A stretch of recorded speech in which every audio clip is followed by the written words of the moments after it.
એક નાની છોકરી હતી, તેનું નામ પરી હતું. તેને દરેક વાત પર ગુસ્સો આવતો હતો. તેની માતા તેને હંમેશા સમજાવતી કે પરી દીકા, આટલું ગુસ્સે થવું એ સારી વાત નથી. પરંતુ તેમ છતાં તેના સ્વભાવમાં કોઈ ફેર પડ્યો ન હતો. એક દિવસ પરી તેના હોમવર્કમાં વ્યસ્ત હતી.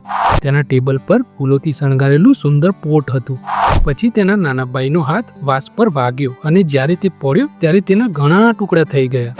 હવે શું? પરી ગુસ્સે થઈ ગઈ. પછી તેની માતાએ એક અરીસો લાવીને તેની સામે મૂક્યો.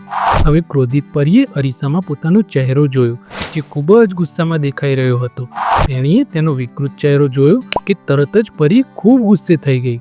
ત્યારે તેની માતાએ કહ્યું, જો પરી, જ્યારે તમે ગુસ્સામાં હોવ ત્યારે અરીસામાં તમારો ચહેરો કેટલો ખરાબ દેખાય છે, કારણ કે અરીસો ક્યારેય જૂઠું બોલતો નથી.